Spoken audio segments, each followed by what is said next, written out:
Hello everyone, welcome to this ABB presentation, Green Tape, How Government Rulings and Regulations are Impacting Renewables in the U.S. This presentation will last 1 hour and telephones will be muted for the duration.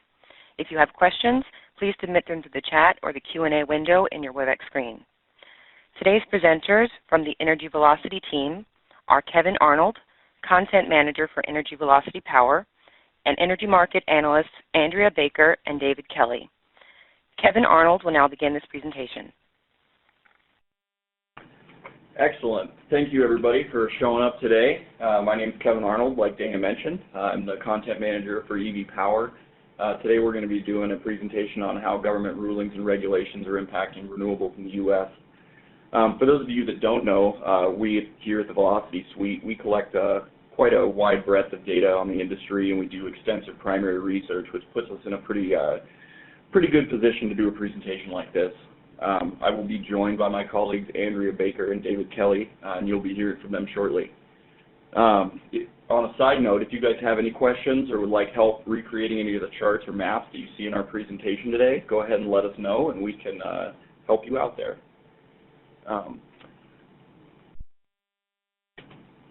So the first thing that we're going to do is go through a brief history lesson of just some regulations of the past. Then we'll go into the CPP, the Clean Power Plan.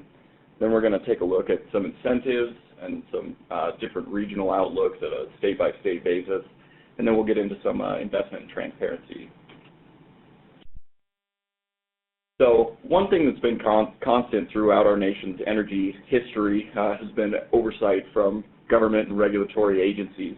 Energy is essential for the quality of life here in the United States. It's one of the main drivers of our economy, and it is highly linked to national security. As such, the maintenance and the oversight of this industry has been made a national priority.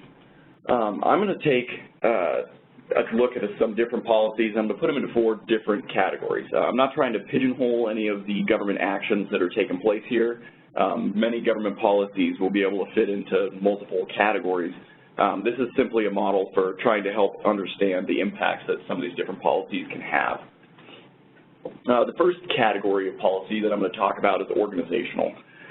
One of the biggest ones, one of the first ones, was the Federal Water and Power Act in 1920.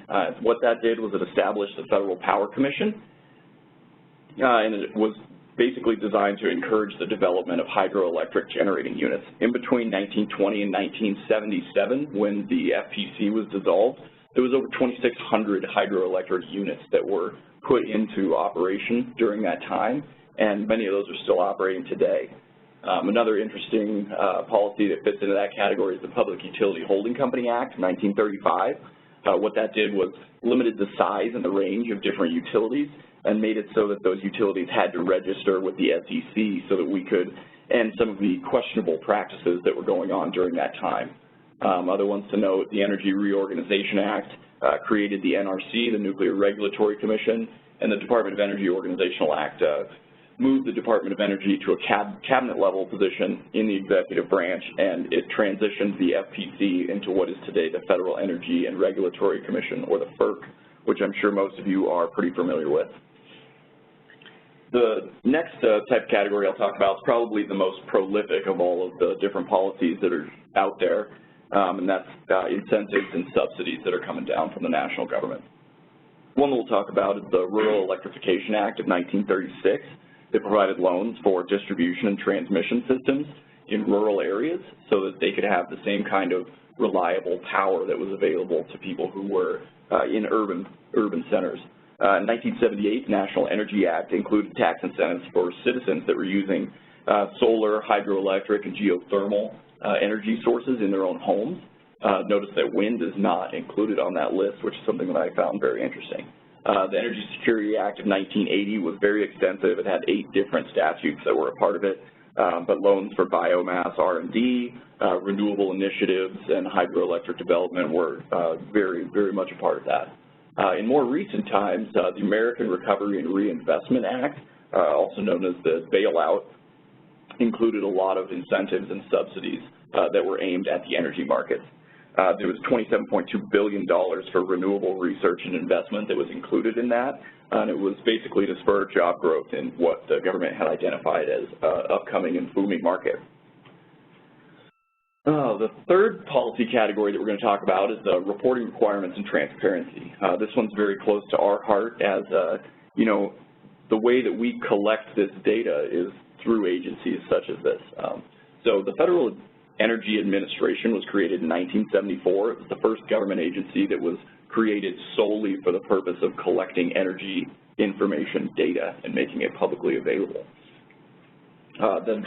The Energy Policy Acts of 1992 and 2005 basically just expanded upon the scope and the granularity of the data that was being collected. As I mentioned, this is very important to us as analysts, you know, and for our clients, the operators, the traders, and the developers. This is how we get the information so that we can make better decisions. It's how we help to make a smart grid even smarter. The last category that I'll talk about before I get into a little bit more specific examples is regulations and mandatory compliance items. Probably the best example of this, the one that really laid the framework, is going to be the Clean Air Act of 1970. It was amended in 1977 and 1990. What the 1970 Clean Air Act did is it established the authority of the federal government via the Environmental Protection Agency to set national ambient air quality standards and regulate emissions from major sources of hazardous pollutants.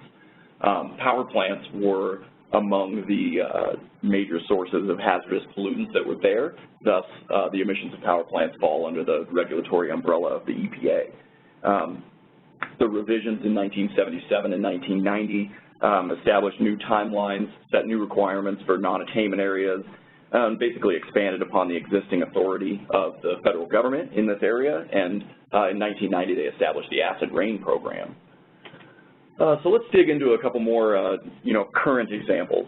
MATS is one that's been in the news recently, the Mercury and Air Toxin Standards.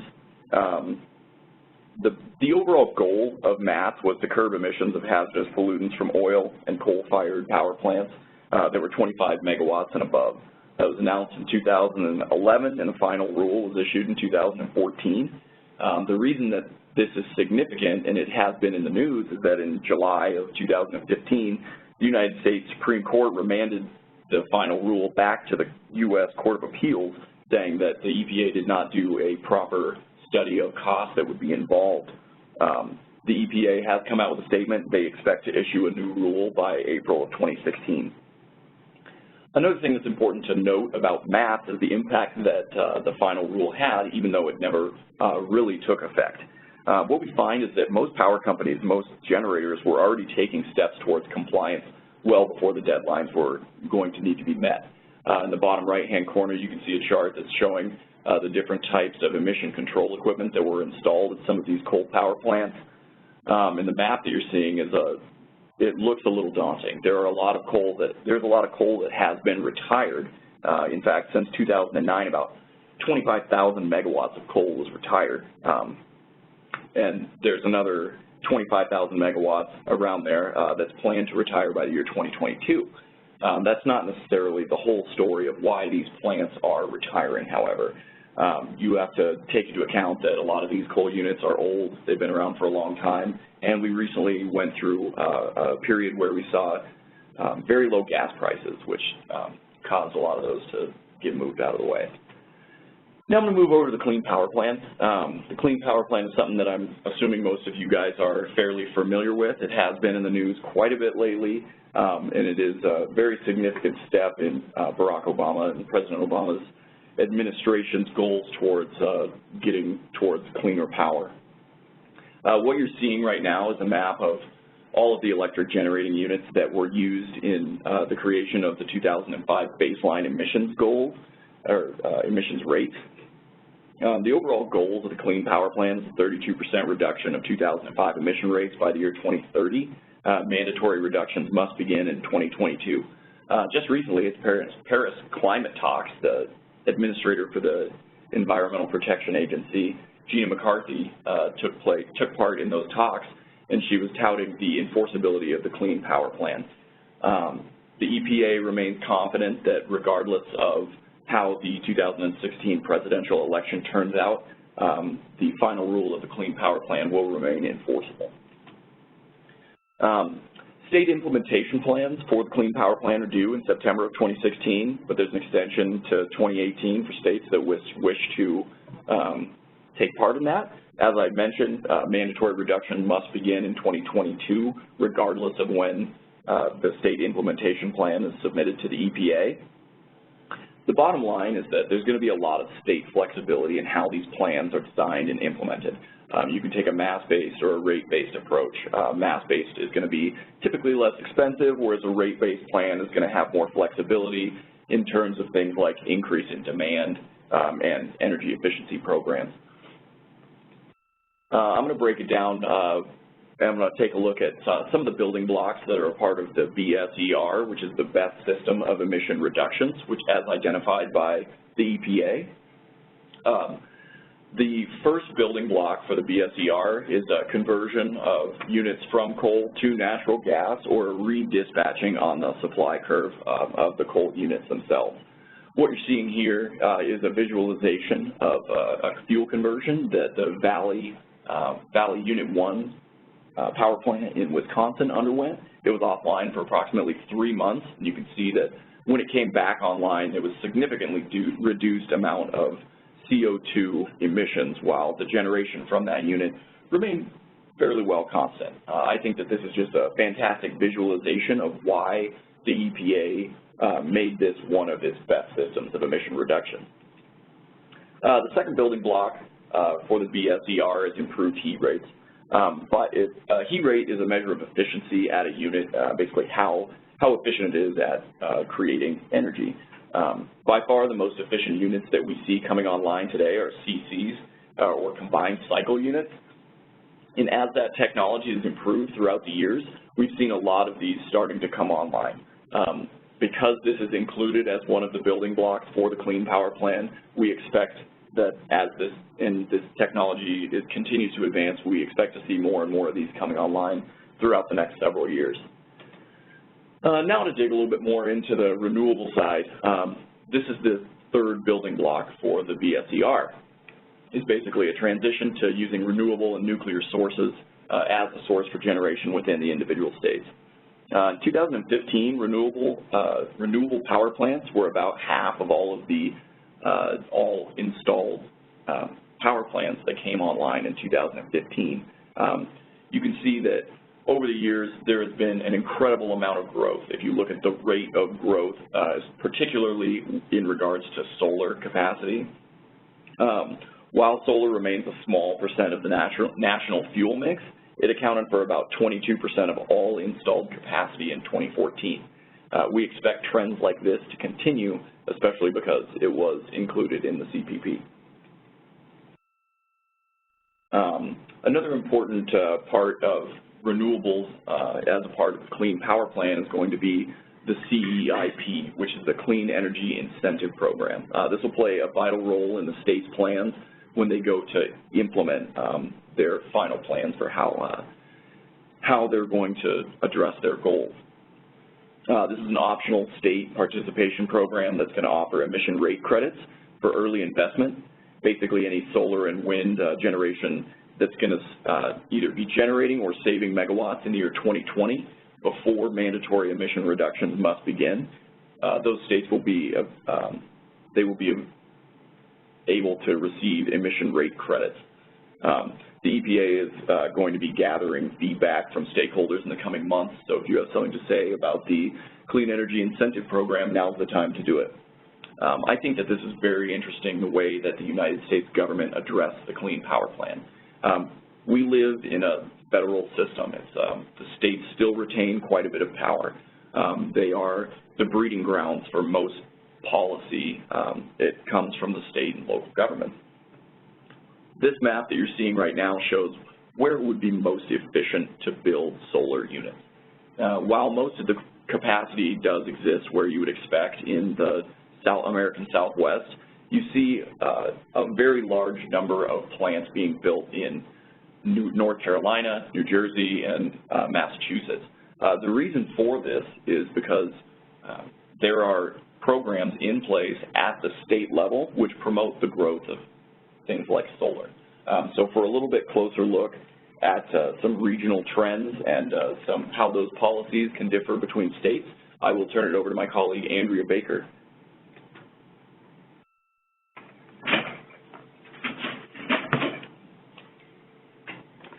Thank you, Kevin. This first map is a look at renewable capacity by state, broken down by a broad category of solar, water, wind, and other stuff.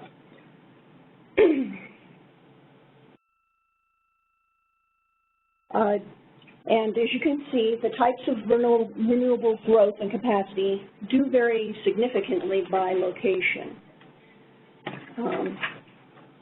If we pull out some of the regional differences, you can see that wind power is a major factor in Texas and the Midwest. Hydro is dominant in the Northeast and Northwest. And solar is growing, as Kevin pointed out, in the southwestern desert and up along the eastern seaboard, including North Carolina. I want to take a little deeper look at regional factors in both solar and wind. These pie charts show the top capacity in both solar and wind. The top 10 states in solar include California and Arizona as first and second, as you would expect. But again, as Kevin pointed out, third, fourth, and fifth is North Carolina, New Jersey, and Massachusetts. So we'll take a little closer look at that a little further along.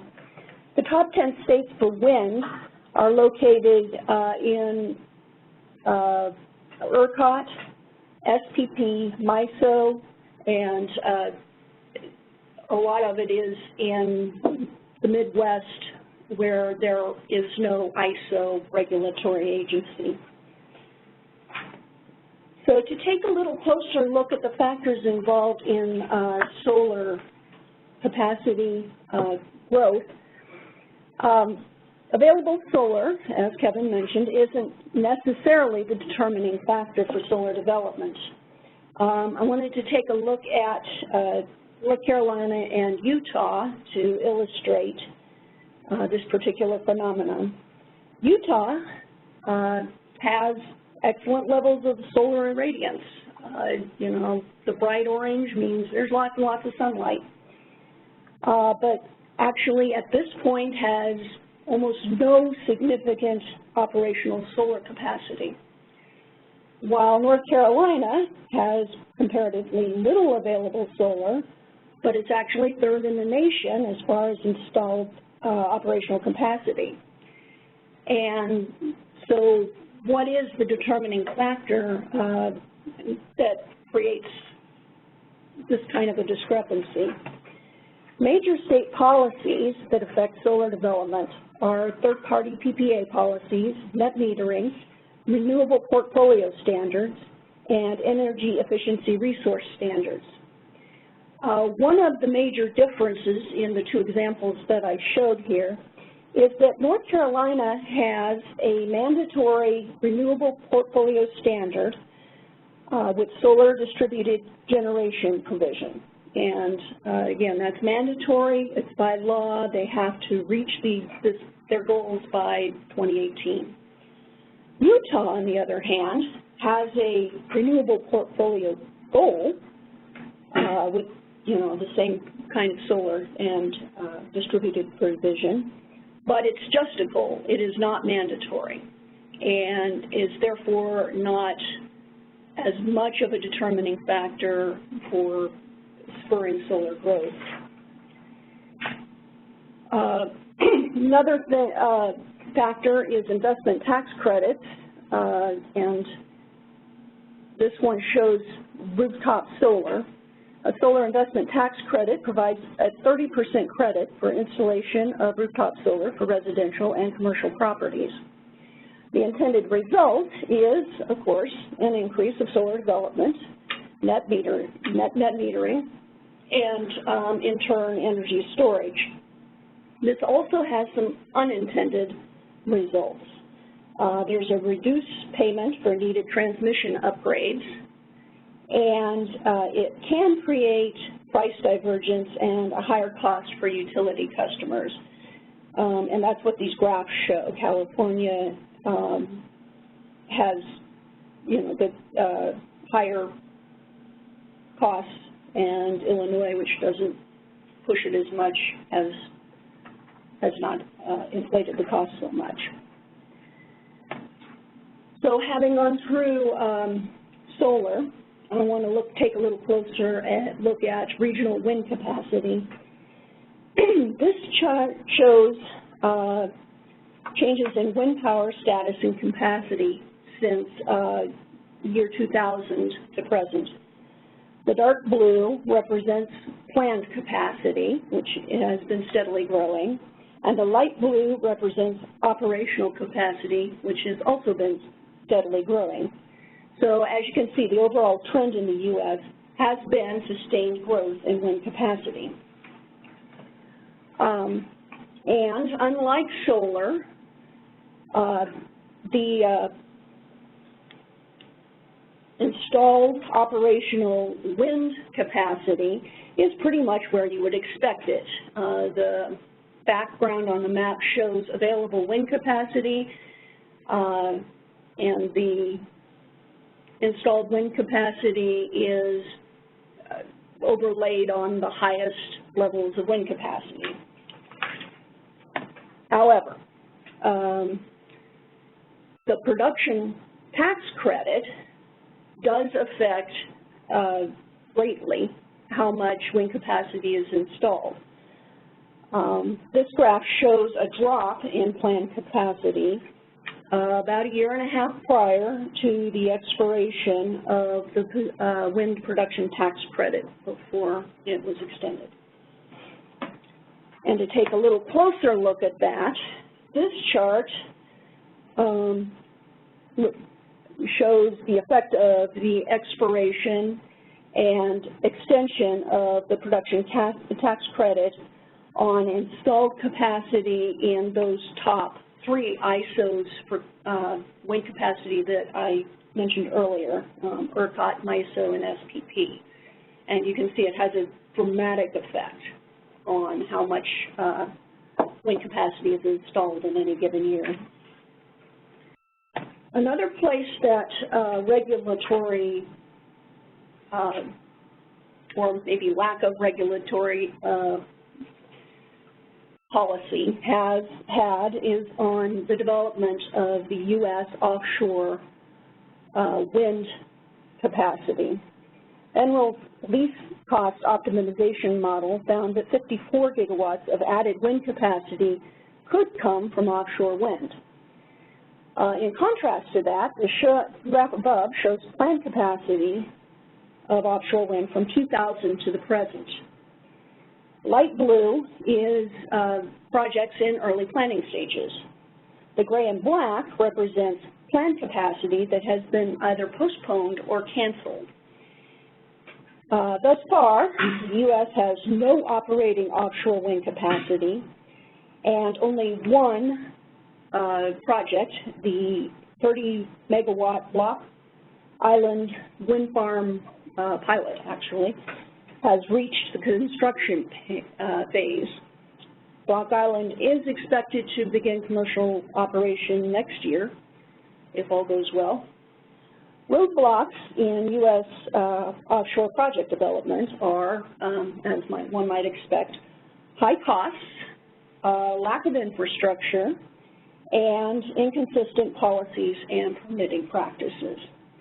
Offshore wind, having inconsistent policies kind of leads to a reluctance to invest the large amounts of money, very large amounts of money, needed for development of generation and infrastructure. This slide shows, or this chart shows U.S. wind and solar capacity that's planned for the future. It shows a significant increase over the next 5 years, And as Kevin mentioned earlier, we do expect to see the trend in investment and development continue on into the future. David Kelly is going to talk a little bit about how government policies affect that investment.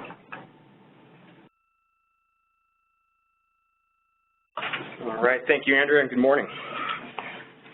I'd like to start off my section with just a snapshot view into a few headlines and interesting developments pertaining to the energy investment trends. There we go.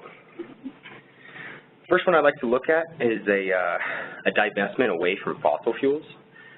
In September 2014, 181 institutions with about $50 billion in assets made divestment commitments. Fast forward to today, there's more than 500 organizations worldwide representing $3.4 trillion in assets that have made fossil fuel divestments. That's an exponential increase and a trend we expect to see continue. The divestment is also apparent in the 2016 budget proposal. This calls for the elimination of preferential tax treatment for fossil fuels in the United States, and we'll take a deeper look at that momentarily. Another trend I'd like to look at is tax credits, as Andrea mentioned. We're seeing more action being taken to repeal oil, gas, and coal-friendly tax laws. On the flip side, renewable energy generation companies have responded to tax credits which benefit their fuels, as Andrea mentioned with the production tax credits in the wind energy market. Similar to how fossil fuel companies will have to adapt to new tax laws, the solar industry is going to face challenges from the solar investment tax credit, which will decline from 30% down to 10% in 2017. This decline is expected to stunt solar power plant proposals in 2017, much like the production tax credit stunted wind power plant production in expiration years, as Andrea mentioned before. The bottom line is that renewable energy market is highly influenced by government regulations and their financial allocations. Taking a little historical look at those financial or federal allocations, I wanted to just show federal expenditures from 1950 to 2010 and talk about a few takeaway points. In the research and development category, nuclear energy received about half of the expenditures since 1950, and coal received about a quarter of the total. Federal tax concessions for oil and gas are the largest of all incentives, amounting to nearly 80% of all tax-related allowances for energy in that time period. Also, I found it interesting that due to the Atomic Energy Acts of 1946 and 1954, the federal role in energy R&D became more prominent around the 1950s due to that. And we see that as the federal government invested significantly in energy-related R&D, particularly relating to the commercialization of nuclear technology as a source of electricity. Looking at that same time frame, I'd like to break it down for the mix of each energy type and how the federal government responded to each fuel type. Specifically looking at renewables, the photovoltaic program received the largest share of renewable energy R&D funds between 1976 and 2010. This is $4.5 billion, or more than 20% of the total.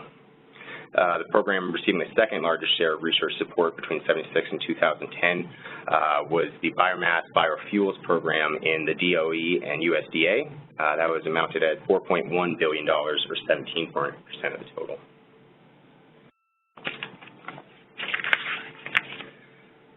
Looking specifically at the 2016 budget proposal, the Obama administration has proposed to eliminate special tax benefits for domestic fossil fuel production. The 7 proposals and the revenue gains between 2013 and 2022 are listed here. I'm going to talk about those top 2 as I see that they have the most highest impact and highest revenue gains.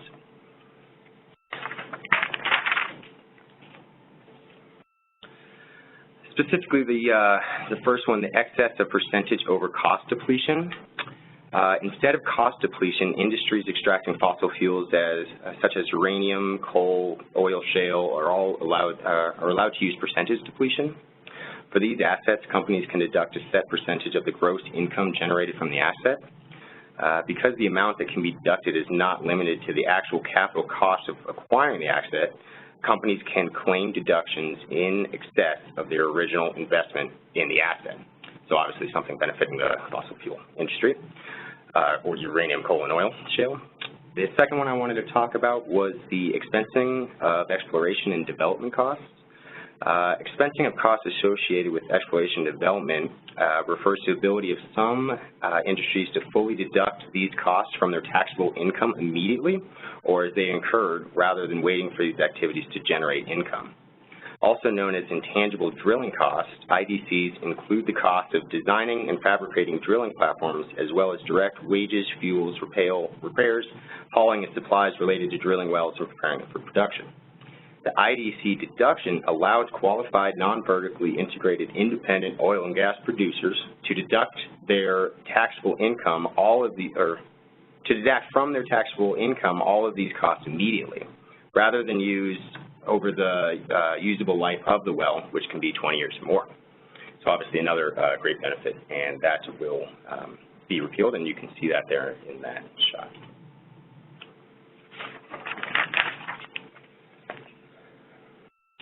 Another fossil fuel tax preference that I'd like to highlight is how the proposal to treat publicly traded partnerships for fossil fuels as C corporations. This proposal is aimed to tax fossil fuel master limited partnerships as corporations. It would remove a key incentive for the tax-friendly structure that is popular for the oil and gas sector. Opposition to the proposal states that it will kill off investors interested in those companies. With that tax advantage gone, oil and gas MLPs would no longer be viewed as a positive option for investors, making it more difficult for companies sponsoring the MLPs to raise cash for their operations. I just kind of thought that was a great example of how decisions made at the federal level can affect investment downstream. And again, that proposal, if enacted, would begin in 2021 with an estimated, or to raise an estimated $303 billion by 2021 and increase each year after that. Looking at clean energy investment incentives, the enhancement in permanent research incentives is about $128 billion over the next 10 years. Among other provisions, the President's budget would make permanent the research and experimentation tax credit, the production tax credit, and the investment tax credit. The significant commitment to these tax credits, which, as we saw earlier, have significant effects on the investment in renewable energy projects.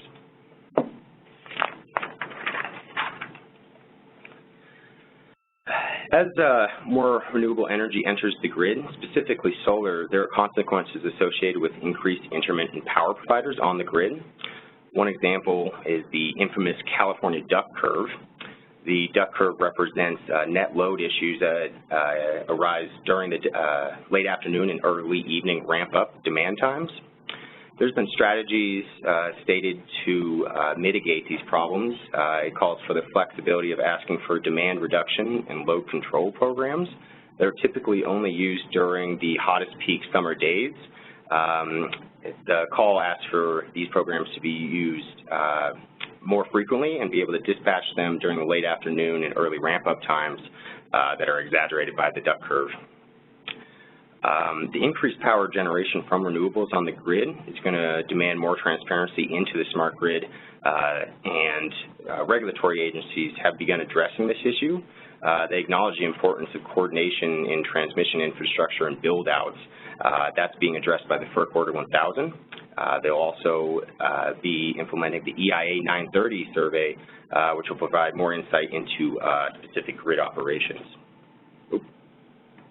I need to go with that. Sorry. Okay, here we go. Now, I was talking specifically about the EIA 930.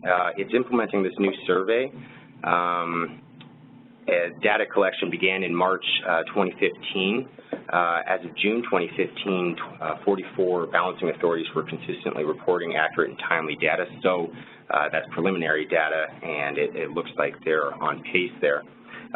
The main use of the EIA 930 was going to be to evaluate the impact of renewable power, smart grid, and demand response programs on the power industry. It's also going to provide near real-time information on the recovery of electric grid in the wake of disturbances, such as hurricanes and other natural disasters.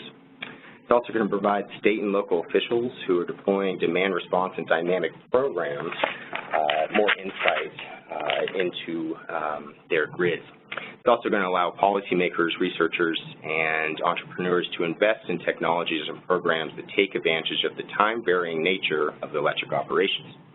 We're going to go into that now. Nope, no we're not. This is the Tennessee Valley Authority load shape. One application of the EIA 930 will be analyzing these load shapes. This slide looks at load shapes for July and January, July being at the bottom, January being at the top there. By collecting hourly demand data, the EIA 930 can be used to see daily load shapes with each balancing authority.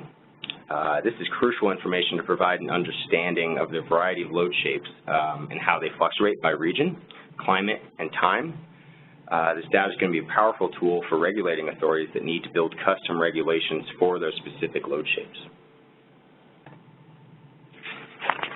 I thought this was a great representation of the varying nature of load shapes and how they differ from region to region. Obviously, having real-time data collection from the EIA 930 would greatly benefit the understanding of these different market behaviors.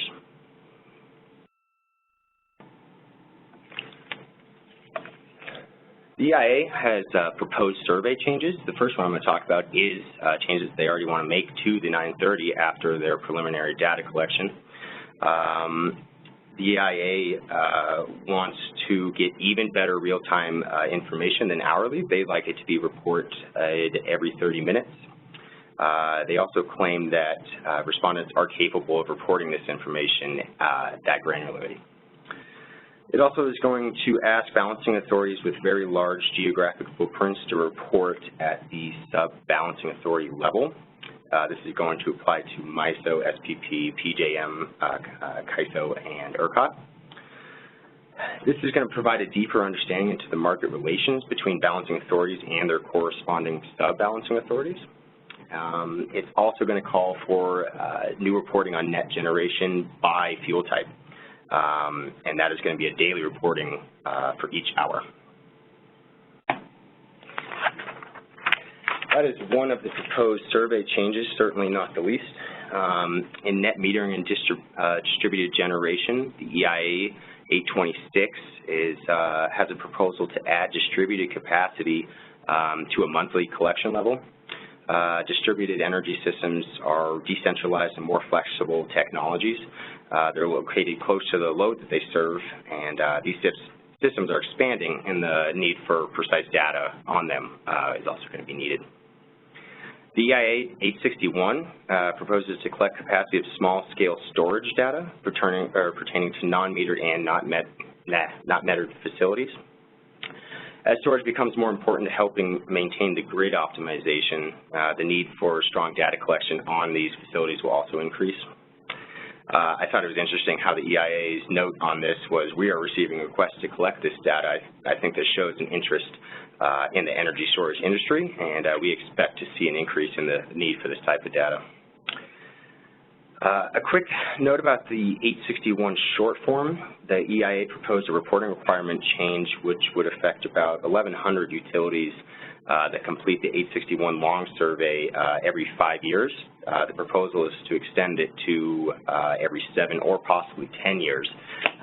This is one of the few proposed changes that will be one of the ones that will hinder transparency and insight into the market. The EIA tentative schedule is to open a 60-day public comment period between April through June 2016. If you'd like to get involved, we encourage you to mark your calendars and provide your input to the EIA.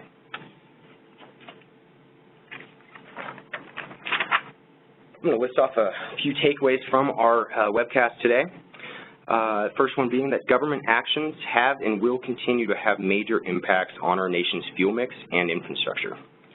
State and local policies will continue to be major drivers for change as we move forward, and not all policies are effective, and they will often have unforeseen consequences. Finally, technological improvements and increased transparency into energy markets will lead to continued growth for renewable sources of power. This time we're going to open it up to questions.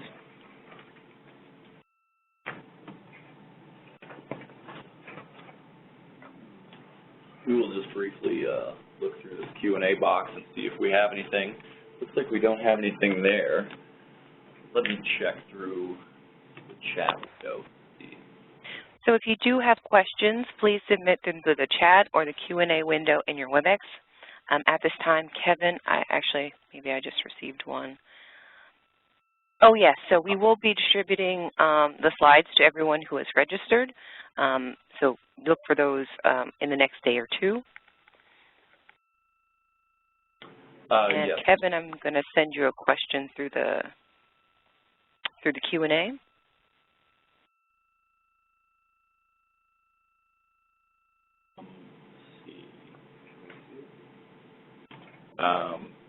Let's see. Any comments on the PTC renewal announced yesterday? I did not. I was unaware of the PTC renewal announcement of yesterday. But if you go back to the slides that we were showing about how the PTC affects build-out, I would expect that we will continue to see, more and more investment in wind because of that. An expiration, as we saw before, was really, decentivizing wind. It was a stunts growth of wind. So I think that you'll see the investment to continue at a similar level. Absolutely. I was working on this presentation, so I didn't see it either, but the last I saw was they weren't quite sure it was going to get extended into 2016, so that's good news for wind developers. Let's see, I see another question on here. What is your opinion on the proposed lift on the crude oil export ban? David, do you have any insight on that? As we, it was a 40-year ban on crude oil exports. Obviously, oil producers are happy about this, and it was I know it was voted on today in the tax proposal, which also included the PTCs. Our opinion, it's something to watch. It'll be interesting to see. All righty.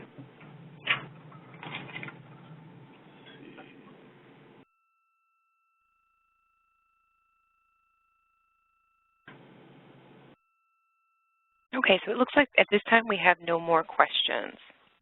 Would you like to end the call? Yeah, if nobody else has any other questions, feel free to contact us on the information that was provided there. We're more than happy to answer any questions or concerns that you have. If you have any inquiries about the Velocity Suite or anything like that, like I said, more than happy to help out. Thank you, Kevin, and thank you everyone for joining us today. Have a great day. Thank you. Thank you.